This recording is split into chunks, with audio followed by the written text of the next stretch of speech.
차이점이 뭔지 아세요?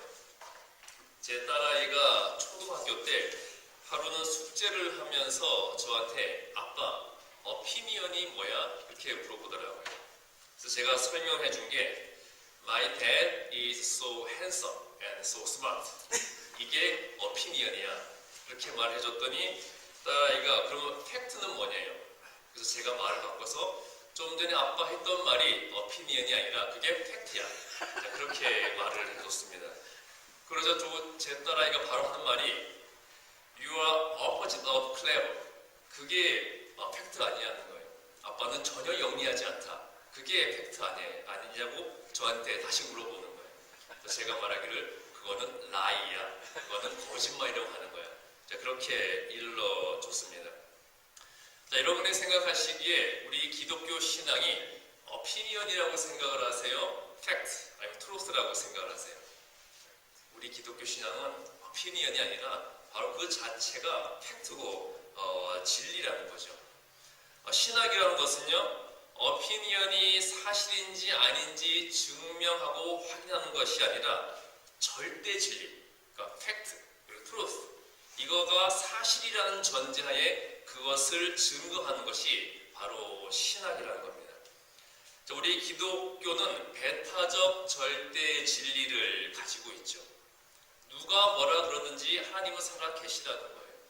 하나님이 어딨냐? 내 눈앞에 데리고 와봐라. 증거를 해봐라. 누가 뭐라 그러든지 간에 하나님은 살아 계시다는 겁니다. 하나님이 말씀만으로 세상을 창조하셨다고 어디 그런 허무맹랑한 말을 하느냐? 그런 소설 같은 이야기를 하느냐? 사람들이 누가 뭐라 그러든지 간에 하나님께서는 말씀만으로 세상을 창조하셨다는 게 진리라는 겁니다. 또 그 하나님께서 육신을 입으시고 이 땅에 예수 그리스도의 몸을 오셨고 죽으셨다가 부활하시고 하늘로 승천하셨고 지금은 보이지 않는 그 성령의 모습으로 우리와 함께 하셔서 우리의 죄를 구원하신다는 이 진리, 이것이 바로 팩트라는 겁니다. 이것을 믿으면 어디 가는 거예요? 이 사실을 믿으면 천국 가는 거고 믿지 않으면 어디 가는 겁니까? 믿지 않으면 지옥 간다는 거예요. 그게 굉장히 심플한 진리라는 거예요. 많은 사람들이 기독교를 향해서 배타적이다, 타협하지 못한다, 기독교 교리에 대해서 많은 논란을 일으키지만 사실은 사실일 수밖에 없다는 겁니다. 그게 사실인데, 그게 진리인데 어떡하겠냐는 거죠. 우리가 오늘 읽어보았던 출애굽기 19장 1절에서 6절까지 말씀 보게 되면요, 애굽을 탈출해서 시내 광야에 이르러 장막을 치고 있는 이스라엘 백성들의 이야기가 나오죠. 그때 하나님께서는 모세를 시내산으로 부르셔서 말씀하실 때 4절에서 하나님이 애굽에서 이스라엘을 구원하시기 위해서 행하셨더니 그리고 애굽을 나온 이스라엘을 보호하시기 위해서 행하셨던 일을 하나님께서 직접 언급을 하십니다. 하나님께서 이스라엘 백성들을 애굽에서 구원하시기 위해 애굽 왕과 그리고 애굽 백성에게 이스라엘 백성들을 내보내라. 그렇지 않으면 내가 재앙을 내릴 것이다. 그렇게 말씀을 하셨어요. 그때 애굽 왕의 반응은 어떤 반응이었습니까? 하나님이 누구냐? 하나님이 어딨냐? 어디 그런 말도 안 되는 소리를 하냐? 재앙을 내릴 수 있으면 내려봐라. 그렇게 하나님을 믿지 않고 하나님의 능력을 무시했습니다. 하지만 하나님께서는 당신의 말씀대로 그 애굽에 재앙을 내리셨다는 거죠. 자, 그래서 애굽으로부터 이스라엘 백성이 이제 탈출해서 나왔습니다. 자, 그들이 제일 먼저 도착한 곳이 어디였어요? 홍해였잖아요. 그들이 길을 가고 있는데 홍해가 그 앞을 가로막았습니다. 그때 하나님께서는 어떤 일을 행해 주셨죠? 그 홍해를 갈라주셨어요. 그래서 광야로 가게 해주셨고 또 광야에서 어떤 일로 이스라엘 백성들을 보호해 주셨죠? 바위에서 물이 나게 하셨고 날마다 하늘에서 만나와 메추라기를 보내셔서 배불리 먹도록 만들어 주셨습니다. 이 이야기를 광야에 있는 이방인 민족이 들었을 때 비웃었어요. 믿지 않았습니다. 하나님이나 신이 어딨냐? 이스라엘 백성들에게 그런 일을 행해줬다는 거 다 거짓말이다. 그런 소문 믿지 마라. 그리고 이 광야와 사막은 우리 땅인데, 우리 구역인데 어찌 허락도 없이 이스라엘 백성들이 이곳으로 왔느냐? 그러니까 이 구역 분쟁이 벌어진 거죠. 그러니까 전문 용어로 하면 뭘까요? 나와바리 분쟁이 벌어진 거예요. 그러니까 이 이방인 민족들, 광야에 사는 이방인 민족들은 하나님을 믿지도 않았고 하나님의 능력을 믿지도 않았습니다. 그래서 아말렉 족속이 이스라엘 백성들을 치기 위해 대군을 이끌고 왔어요. 그 하나님을 믿지 않고 하나님의 능력을 믿지 않는 아말렉 족속을 하나님께서는 전멸시켜 버리셨습니다. 자, 애굽인들과 광야의 민족들은 하나님과 하나님의 능력을 사실로 믿지 않았지만 그 모든 일은 다 사실이고 다 진리였다는 거예요. 자, 이어지는 5절과 6절 말씀 보게 되면요, 하나님께서는 세계가 다 나의 것이라고 했어요.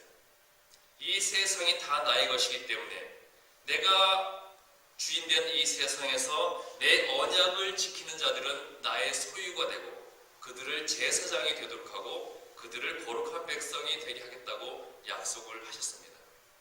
바로 우리가 하나님이 창조하신 이 세상에서 하나님의 언약을 믿고 따르면 하나님께서 우리를 자신의 소유로 만들어주시고 바로 나를 하나님을 위한 제사장 그리고 거룩한 백성으로 삼아주시겠다고 하나님이 직접 선포하신 그런 진리이며 사실이라는 겁니다. 제가 전도사, 부목사 생활을 하면서 여러 교회에서 사역을 했는데요. 그때마다 제가 사역하는 교회에서 공통적으로 듣는 이야기가 있었어요. 어떤 이야기인가요? 목사님, 전도사님, 목사님 참 결혼 잘하셨어요. 어디서 저런 와이프 얻으셨어요? 어디서 저런 사모님 얻으셨어요? 다 그런 이야기를 하더라고요. 처음에는 제 아내 칭찬이니까 듣기 좋더라고요. 근데 가는 교회마다 다 저한테만 장가 잘 갔다 그러니까 나중에는 약간 기분이 나빠지는 거예요. 제 생각에는 제가 결혼을 잘한 것이 아니라 제 아내가 결혼을 잘한 거거든요. 근데 어느 누구도 제 아내에게 가서 사모님 결혼 잘하셨어요? 저런 남편 어디서 만나셨어요? 그렇게 말하는 사람들이 없더라고요. 중요한 질문입니다. 여러분이 보시기에 제가 결혼을 잘했어요? 제 와이프가 결혼을 잘했어요? 선택을 잘 하셔야 돼요. 사모님이 잘하셨어요. 우리 와이프가 잘한 거죠. 그게 진리라는 거예요. 이게 오피니언이 아니라 절대 변할 수 없는 그런 진리라는 겁니다. 요즘 우리 그리스도인들의 신앙과 교회의 모습도 교회 안에서 이루어지는 이 예배도 점점 자극과 재미만을 추구하는 그러한 신앙과 예배로 변질되는 그런 모습이 많이 있습니다. 교회가 복음을 전하고 진리를 선포하는 것이 아니라 교회가 사람들에게 유용한 정보를 제공하고 어떤 정보가 있을까요? 요즘 사람들이 관심 많은 건강 정보, 자녀 진학 정보, 보험 정보, 하다못해 요즘 교회 그 묘지 정보, 또 어떤 그런 정보를 제공하고 또 사람들에게 재미와 흥미를 주는 그런 프로그램과 행사를 제공하는 것으로 변질되고 있다는 겁니다. 물론 교회가 사람들에게 필요한 정보를 제공하고 프로그램과 행사를 제공하는 것도 중요한 일이에요. 교회에서 그런 일도 해야죠. 하지만 그게 본질은 아니라는 겁니다. 교회의 본질은 복음을 전하고 진리를 선포하는 곳이 되어야 하는데 그러한 정보를 제공하고 프로그램과 행사를 제공하는 것은 그 본질을 보조하기 위한 수단이 되어야 되는 거잖아요. 그런데 교회의 본질인 그 복음과 진리는 뒤로 밀어놓고 사람들을 불러 모아서 단순히 교회 숫자를 늘리기 위해서 본질이 아닌 것을 교회의 본질로 만들어 나가고 있다는 겁니다. 자, 진리가 아니라 사람들이 필요로 하는 세상적 정보를 제공하는 것이 교회와 신앙으로 바뀌어가고 있다는 거예요. 요즘에 교회의 예배를 판단하는 기준도요, 교회에 들어와서 왜 이렇게 사람이 없어? 예배 참 썰렁하네. 아니면 사람이 많으니까 예배 분위기 좋네. 자, 이 교회 예배 분위기 별로네. 분위기 좋네. 이 교회 예배 재미있네. 재미없네. 예배가 졸리다. 졸리지 않고 흥미있다. 이렇게 교회 예배를 판단한다는 거예요. 아무리 교회 예배가 썰렁하고 분위기가 좋지 않고 재미가 없고 졸릴지라도 우리가 드리는 예배 가운데 누가 함께하고 계시는 겁니까? 우리의 예배는 예수님이 함께하고 계시다는 게 그게 진리고 사실이라는 거예요. 우리가 드리는 예배 가운데 예수님이 함께하고 계신데 어떻게 이 예배를 드리는 우리의 마음이 그런 마음을 가지고 예배를 드릴 수 있겠냐는 겁니다.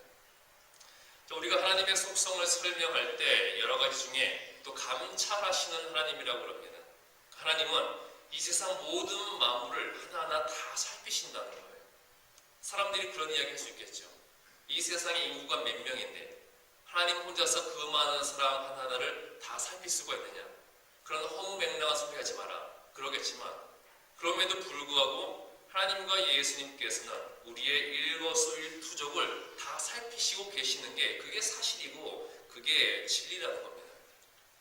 그렇다면 하나님께서 예수님께서 내 일거수일투족을 다 살피고 계신데 우리가 신앙생활하고 예배드리면서도 육신의 정욕에 빠져서 세상의 즐거움에 빠져서 살아가서는 안 된다는 거죠.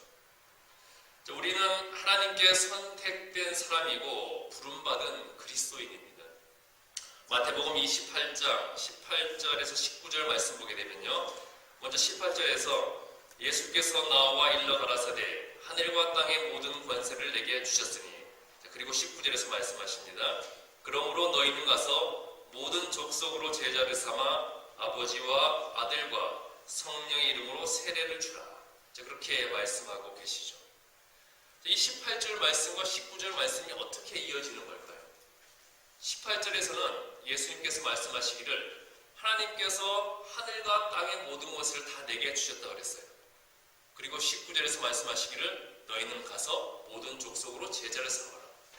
이 두 절의 말씀이 어떻게 이어지는 거겠습니까? 바로 하나님께서 예수님에게 주신 그 권세를 이제 예수님께서 다시 너희들에게 주겠으니 너희들이 가서 그 권세를 가지고 모든 족속으로 제자를 삼으라. 그 이야기를 하시는 거죠. 하나님이 내게 주신 그 권세, 내가 너희들에게 주겠다. 그 권세를 가지고 모든 족속으로 제자를 삼고 모든 사람들에게 주의 이름으로 세례를 주라. 그 이야기를 하시는 거잖아요. 그리고 20절에서 이어서 말씀하시기를 세상 끝날까지 우리와 함께 하시겠다고 예수님께서는 약속을 하셨어요. 이 말씀은 예수님 주시는 그 권세가 세상 끝날까지 영원히 우리에게 있다. 그 말씀을 해 주시는 거죠. 이 말씀을 통해 알 수 있는 것은 바로 우리가 하나님이 특별히 사랑하시는 주의 제자들이고요. 바로 우리가 왕같은 제사장으로서 예수님이 주신 하늘과 땅의 모든 권세를 받은 자들이라는 거예요. 마태복음 25장을 보게 되면 충성된 종과 악한 종의 비유 이야기가 나옵니다. 주인이 먼 나라로 여행을 떠나면서 종들에게 재산을 나눠주고 떠났어요. 주인의 재산을 나눠받은 종들 중에 어떤 종은 그 재산으로 열심히 장사를 해서 더 많은 이윤을 남겼습니다. 그래서 주인이 돌아왔을 때 그 이윤과 함께 돌려줬어요. 반면에 한 종은 주인으로부터 받은 그 재산을 어디에 묻어두었죠? 땅 속에 묻어두었다가 주인이 돌아오니까 그것을 다시 그대로 돌려줬습니다. 그때 그 주인은 그 재산을 땅에 묻어두었던 종을 어떤 종이라고 불렀어요? 게으르고 악한 종이라고 불렀습니다. 우리가 예수님이 주신 권세를 땅에 묻어두는 그런 악한 종이 되어서는 안 된다는 거죠. 그 권세를 가지고 큰 일을 행하는 충성된 종이 되어야 된다는 거예요. 예수님이 여러분에게 주신 그 권세를 행하시기를 바랍니다. 그 권세를 가지고요, 죽어가는 영혼들을 살리고 또 교회의 부흥과 영적 성장을 이루고 그리고 예수님이 우리에게 허락하신 그 가정의 회복을 이루고 예수님이 우리에게 주신, 하나님이 우리에게 주신 그 자녀들을 이 세상의 빛과 소금으로 만들어야 된다는 겁니다. 예수님께서는 우리에게 그것을 할 수 있는 권세를 주셨다는 거예요. 그렇기 때문에 내 앞에서 내 앞길을 가로막고 하나님께 불순종하게 만드는 모든 악한 권세를 예수 그리스도의 이름으로 그리고 기도의 힘으로 말씀의 능력으로 물리쳐야 된다는 겁니다. 우리가 기도의 힘으로 사탄을 물리치고 또 믿고 확신하는 기도에 하나님께서 반드시 응답하신다는 것이 그게 바로 팩트고 그게 바로 진리라는 거죠. 자, 여러분도 우리가 믿는 하나님이 어떤 모습으로 존재하고 계시는지 아십니까? 여러분 하나님 보셨어요? 자, 그 하나님, 눈에 보이지 않는 하나님이 어떤 모습으로 존재하고 계시죠? 어떻게 존재하고 계십니까? 말씀으로 존재하시는 거잖아요. 하나님은 말씀이라는 거예요. 창세기 1장 2절 말씀 보게 되면 하나님이 세상을 창조하시기 전에 수면 위에 하나님의 신이, 하나님의 영이 운행하고 계셨다고 그랬어요. 보이지 않는 하나님의 영이 운행하고 계시는데 그 하나님의 영으로부터 말씀이 나올 때마다 그 말씀대로 이루어져서 세상이 창조되었잖아요. 그렇기 때문에 요한복음 1장 1절에서는 말씀하기를 태초에 말씀이 계셨으니 그 말씀이 하나님과 함께 계셨고 그 말씀이 곧 하나님이라 그러셨어요. 하나님은 바로 말씀으로 존재하는 분이라는 겁니다. 자, 이 하나님께서 많은 선지자를 통해서 많은 당신의 종들을 통해서 당신이 계시하는 것을 말씀으로 남겨놓은 것이 무엇이겠어요? 말씀으로 존재하는 하나님이 자신의 계시를 남겨놓은 것이 무엇이겠냐는 거예요. 자, 그것이 무엇입니까? 그것이 바로 이 성경이라는 거죠. 바로 이 성경 말씀이라는 겁니다. 말씀으로 존재하시는 그 하나님이 자신의 계시를 이 성경으로 남겨놓으셨다는 거예요. 그러니까 이 안에 있는 말씀이 바로 곧 하나님이라는 겁니다.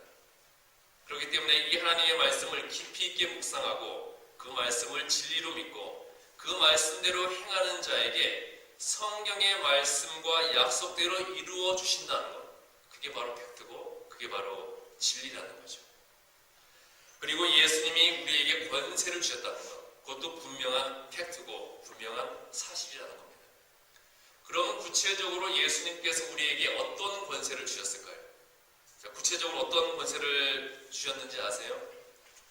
누가복음 9장 1절에서 2절까지의 말씀과 이어지는 10장 말씀을 보게 되면요, 예수님께서 12제자를 파송하고 70제자를 파송하실 때 그들에게 귀신을 제어하고 병을 고치고 하나님 나라를 전파하는 권세를 주셔서 그들을 전도를 위해 내보내셨습니다.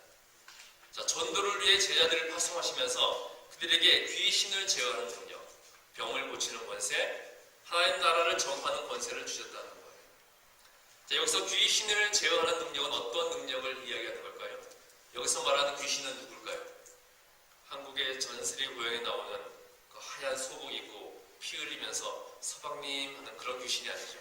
자, 어떤 귀신입니까? 사탄. 마귀의 권세를 제어할 수 있는 권세를 우리에게 주셨다는 거예요.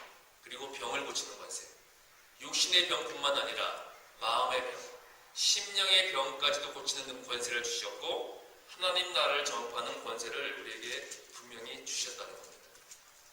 자, 예수님께서 내게 그런 권세를 주셨다는 것, 나에게 그러한 권세가 있다는 것은 있는지 없는지 확인해 보아야 하는 그런 오피니언이 아니라 반드시 믿어야 하는 진리라는 거예요. 우리 안에 그런 권세가 있다는 것은 분명한 진리라는 겁니다. 자, 그러한 권세를 내 정욕과 욕심이 아닌 하나님의 영광을 위해 쓰기를 결단하시는 여러분 되시기를 바랍니다. 자, 그런데 예수님께서 내게 그런 권세를 주셨다는데 왜 나에게 그런 권세와 능력이 나타나지 않는가 의문이 드시죠. 분명히 예수님은 그런 권세를 주셨는데 왜 내게, 왜 우리에게 그런 권세와 능력이 나타나지 않는 걸까요? 자, 나타나지 않는다면 그것은 내 정욕과 욕심을 위해 쓰려고 하니까 그런 권세와 능력이 나타나지 않는다는 거예요. 때로는 그런 능력이 나타났다가 그런 권세가 주어졌다가 사라지는 경우도 있습니다. 자, 성령의 역사는 오늘날도 분명히 계속해서 지속되는 거예요. 그렇기 때문에 성경에 나오는 그 이적과 많은 놀라운 일들이 오늘날에도 분명히 일어난다는 겁니다. 그런데 예수님이 주신 그러한 권세와 능력을 행하였더니 많은 사람들이 따르는 거예요. 많은 사람들이 나를 추종하고 나를 높이고 모든 영광을 내게 돌리는 겁니다. 그러니까 그때부터 그 사람은 하나님이 받으셔야 할 영광을 자기가 가로채버리는 거예요. 자기 이름을 높이려고 하고요. 또 특별히 병 같은 거 고쳐주면 사람들이 뭐 갖다 주죠? 돈 갖다 주잖아요. 헌금을 막 바치는 거예요. 그 돈에 대한 탐욕과 욕심으로 눈이 멀게 된다는 거죠. 그리고 계속해서 병 고치기를 원하면 돈 내라, 헌금해라, 그렇게 거래를 하게 된다는 겁니다. 그러니까 사람이 이렇게 변질된다면 하나님이 주신 권세와 능력이 계속 그 사람에게 남아있을까요? 없어지게 될까요? 없어지게 된다는 거죠. 그런데 중요한 것은 그렇게 됐음에도 불구하고 그 능력과 권세가 계속 나타난다. 그러면 그 권세와 능력을 누가 준 거겠어요? 그거는 사탄이 주는 권세와 능력이라는 겁니다. 그 사람을 사탄의 도구로 삼기 위해서, 그 사람을 이용해서 많은 사람들을 현혹하기 위해서. 자, 그 사람이 하나님의 영광을 가로채는 순간 예수님이 주신 권세와 능력은 다 사라졌어요. 그럼에도 불구하고 계속 권세와 능력을 행한다면 그 권세와 능력은 사탄이 준 악한 권세라는 겁니다. 자, 그렇기 때문에 여러분들은 영적 분별력을 가지셔야 된다는 거예요. 누가 기도 잘한다고, 기도의 능력이 있는 것 같다고, 누가 병을 고치고 능력이 있는 것 같다고 아무나 찾아가서 머리 들이밀고 안수 받으면 안 된다는 겁니다. 이 안수가 굉장히 위험한 거예요. 이 안수라는 것은요, 안수하는 사람의 손을 통해서 안수하는 사람의 영이 안수받는 사람에게 전이가 되는 거거든요. 그렇기 때문에 그런 악한 영을 가진 사람에게 우리가 안수를 받게 된다면 그 사람 안에 있는 악한 영이 우리 몸 안으로 전이가 된다는 겁니다. 그렇기 때문에 우리는 영적 분별력을 가져야 된다는 거예요. 그리고 더 중요한 것은요, 내 자신의 존귀한 가치를 깨달을 수 있어야 된다는 거예요. 그렇게 능력 있는 사람 찾아서 다닐 필요가 없다는 거예요. 왜냐? 모든 권세를 하나님이 내게 주셨는데, 그 모든 권세를 예수님이 내게 주셨는데 왜 내가 그 능력을 모르고 능력 있는 사람을 찾아다니냐는 겁니다. 분명히 예수님이 나를 왕같은 제사장으로 만들어 주신 거예요. 내게 왕으로서의 신분과 권세가 있는 겁니다. 왕된 우리가 왜 왕으로서의 신분과 그 권세를 가진 줄도 모르고 스스로 거지와 같이 비천한 자가 되어서 그 능력 없는 자로서 우리가 살아가고 있냐는 겁니다. 여러분들은 믿음을 가지고 담대히 주님의 이름으로 모든 권세를 행하시기 바랍니다. 그리할 때 여러분이 믿고 행하는 대로 다 이루어지게 될 것입니다. 마지막으로 베드로전서 2장 9절 말씀 읽어드리고 말씀을 마치도록 하겠습니다. 베드로전서 2장 9절 말씀 보게 되면요, 오직 너희는 택하신 족속이요 왕같은 제사장들이요 거룩한 나라요 그의 소유된 백성이니 이는 너희를 어두운 데서 불러내어 그의 기이한 빛에 들어가게 하신 자의 아름다운 덕을 선전하게 하려 하심이라 말씀하고 있습니다. 바로 내가 하나님의 택하신 족속, 내가 왕같은 제사장, 내가 거룩한 나라, 내가 하나님의 소유된 백성으로서 예수님이 하늘과 땅의 모든 권세를 주신 자라는 거예요. 내가 그런 자라는 겁니다. 예수님이 주신 그 놀라운 권세를 가지고 죽어가는 영혼들을 구원하고 여러분의 섬기는 이 교회의 성장을 이루고 여러분의 가정을 회복시키시고 여러분의 자녀를 이 땅의 빛과 소금으로 만들어 나가시는 거룩한 주의 성도들 되시기를 주님의 이름으로 축복합니다. 기도하시겠습니다.